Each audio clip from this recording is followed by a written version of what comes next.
Hello patrons, hello members. I have something that I wanted to share with you guys first. I wanted you guys to be the first to hear what I just found. Now, this isn't something huge, it's not something revolutionary, but I feel like it connects some dots and I feel like it lends some credit to hearsay. Not all of you may know the whole Isaiah Silva case, and I'm going to go over it in the next video in detail, and so you will. And what I'm about to say will be a part of the next video, but again, I wanted to tell it to patrons and members first because you guys are the ones who support the channel, and I appreciate you guys the most, and this is really cool, and you may shit your pants. First off, with the Isaiah Silva case, in the court documents, the ongoing lawsuit, Isaiah Silva says he was kidnapped.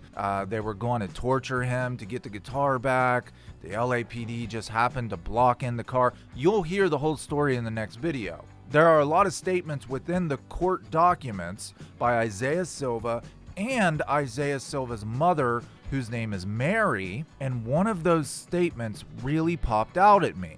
Coincidentally, I read about that statement in an Alternative Nation article, and it relates to something that I remembered from over a year ago when I was still good with Tom Grant and he shared his case file with me. Let me explain. First, I need to read this article to you. Okay, Alternative Nation. Kurt Cobain's mom allegedly details Courtney Love threat. Kurt had filed for divorce. Francis Bean Cobain's ex-husband Isaiah Silva alleges in his new lawsuit accusing Courtney Love of trying to have him murdered that Kurt Cobain's mother, Wendy O'Connor, told him that Courtney Love threatened Kurt's sister Brianne. This part right here and this part right here are statements, excerpts from the actual court documents, which I now have in my possession.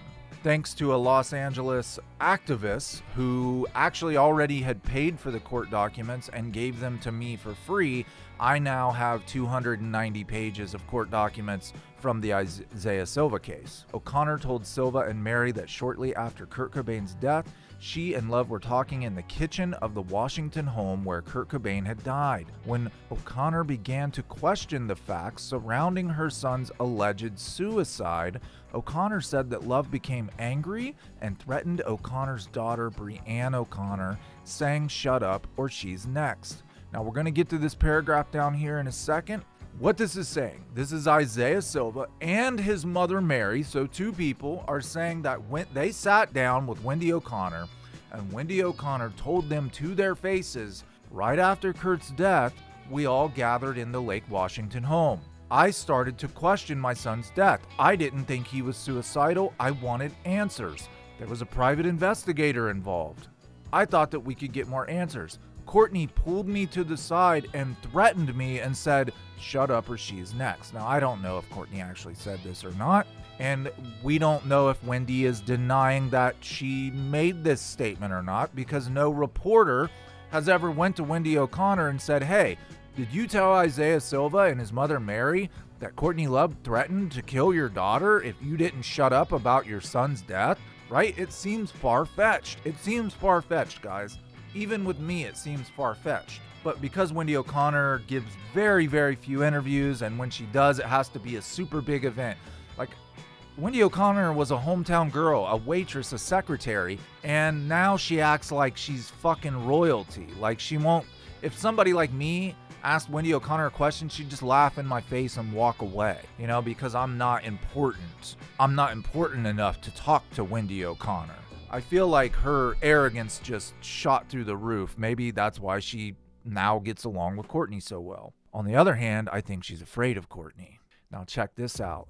This reminded me of something I read over a year ago when I was still in cahoots with Tom Grant, and he gave me his case file. In his case file, he says that everyone gathered at the Lake Washington home, and if I could find it on my computer, I would show it to you. In the video I'm making, you'll see the actual case file. I'm just too lazy to find it on my computer. I don't remember what I saved it under. But you know I know the case file, so just trust me. In his case file, he says that Wendy, Brianne, the siblings, friends, family, they all gathered at the Lake Washington house. He approached Wendy O'Connor and he said, "Hey, I have some questions for you. When you get time, I'd like to talk to you." Tom fucking notes that day that Courtney pulled her aside in the kitchen, said something to her, and after that, Wendy O'Connor would not speak to him. He attempted to speak to Wendy again, and she said, "I have nothing to say to you." He said her personality went from friendly to just stone cold wall. She just walled him off. Interesting, right? Because years and years and years later, Isaiah Silva is telling us that Wendy O'Connor told him, when I started asking questions about my son's death, Courtney pulled me aside and threatened me. Is Isaiah Silva talking about what Tom Grant witnessed? He noted it that day in 1994. I believe it was April 13th, 11th, 12th, or the 13th, one of those days. They were all gathered in the home. Tom witnesses Courtney pulling Wendy aside and saying what he believed was, "Don't you be talking to that private investigator." Wendy immediately changes her fucking attitude towards Tom Grant. What I'm trying to say is, in Isaiah Silva's court documents, this is noted as hearsay. It's just he said, she said. Isaiah said Wendy told him this. No proof, not even, I don't even know if that's circumstantial evidence. It's just hearsay.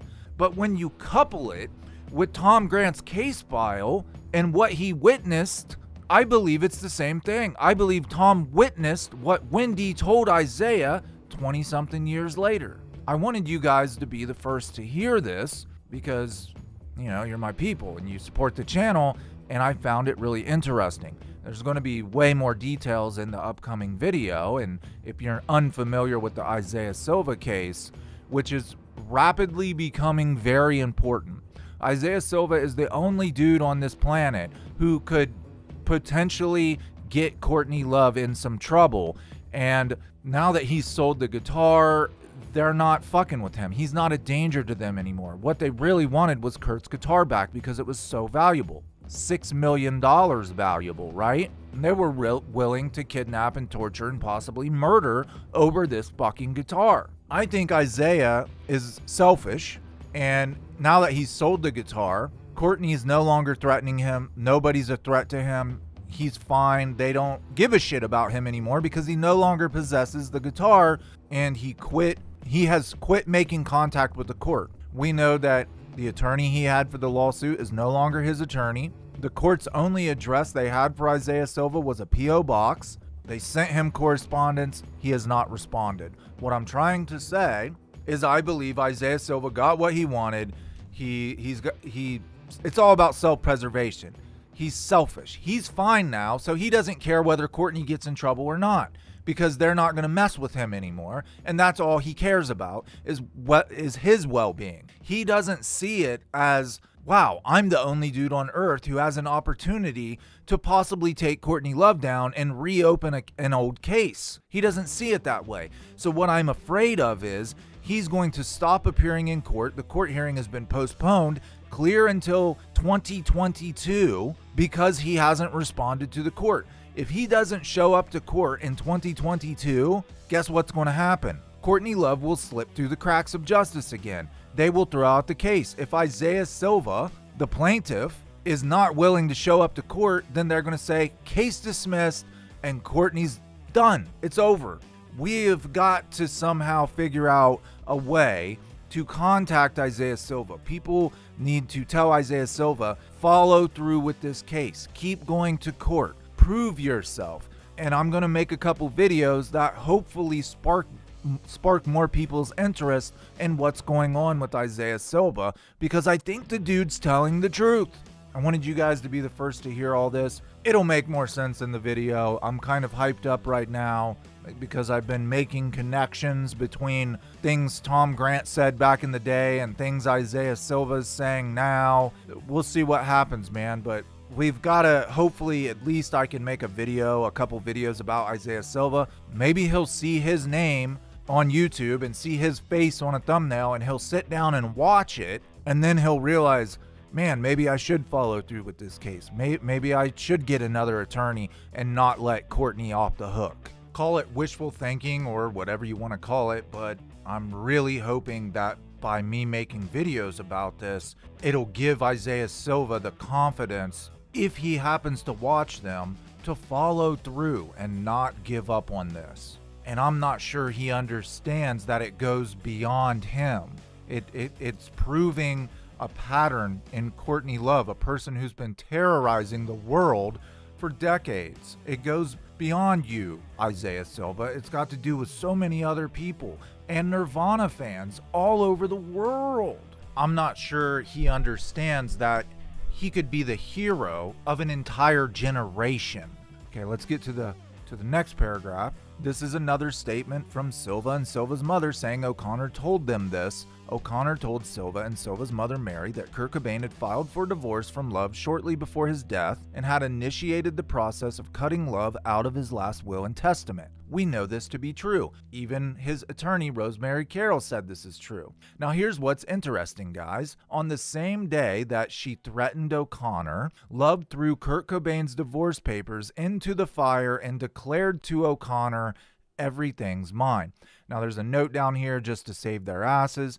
These are secondhand claims. It's hearsay, of course, and Courtney Love has denied allegations of being involved in Kurt Cobain's death for over 24 years. What's interesting about that is, again, if this is true, same day, they're all gathered at the Lake Washington house. Tom Grant sees Courtney Love.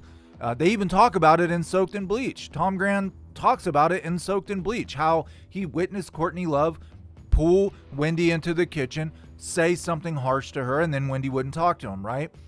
That same day, Courtney finds the divorce papers that Kurt had Rosemary Carroll type up, threw them in the fire. This house was full of fireplaces. All over the house were fireplaces. Papal Cobain, Leland Cobain, even gives an interview once where he tells about the one time he went to the Lake Washington house and he said that Courtney was in some kind of see-through lingerie sitting in front of a rip-roaring fire. That's how he described it, a rip-roaring fire. And he describes how there were fireplaces all over the Seattle home. He also said that Kurt seemed quite embarrassed that his wife was walking around in front of his grandpa, basically naked. And it hasn't bothered her a goddamn bit since he has died.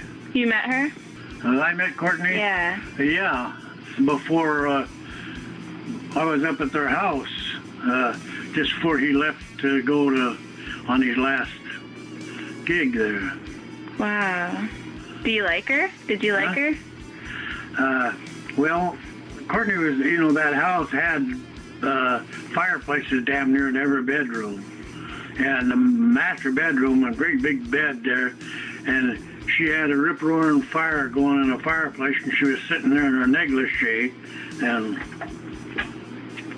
Kurt took me up there to meet her, and I could have enjoyed that maybe if Kurt hadn't have been there, but I could see that Kurt was a little embarrassed about it too, Yeah. She was sitting there with that old legs wide spread and Wow. couldn't help but see it.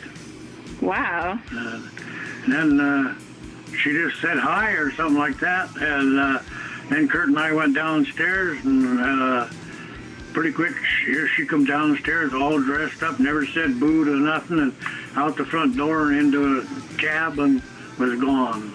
This is not a woman who respected Kurt's family. When it came to Courtney becoming the manager of the Kurt Cobain Estate, why did those divorce papers never come into play? If Rosemary Carroll typed up divorce papers, she would have copies of those divorce papers.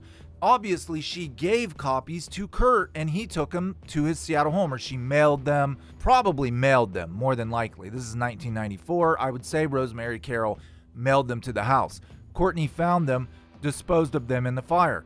But Rosemary Carroll would have copies of those. Rosemary Carroll also knew that Kurt wanted her to develop a will that excluded Courtney. So why, when the whole court process began of Courtney inheriting 98% of the publishing rights, why did Rosemary Carroll not go and say, well, actually, I have these divorce papers that I typed up and he didn't want her in his will? That would have caused the court to pause and say, whoa, should we be giving all this stuff to her? Possibly her husband didn't want this to happen. Now, I know what you're saying. Well, he didn't sign anything.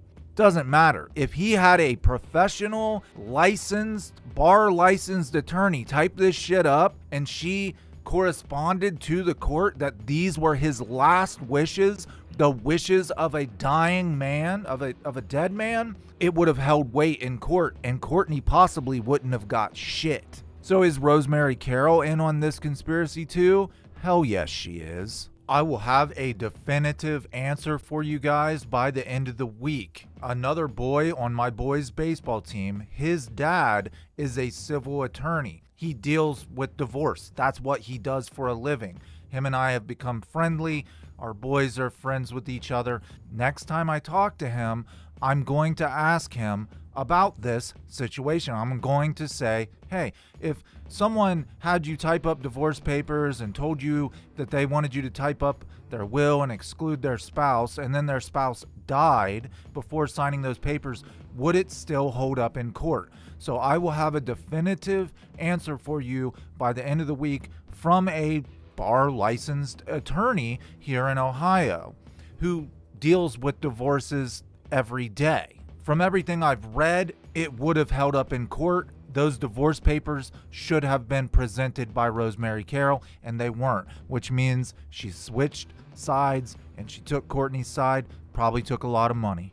Thank you guys so much for listening to what I had to say. Thank you for supporting the channel, and look forward to the next video that I'm working on. And I'm pretty much done with my dry spell. Several videos are going to be coming out for you to look forward to. I'll make sure to put them on Patreon first. See you guys in the next one. Bye-bye.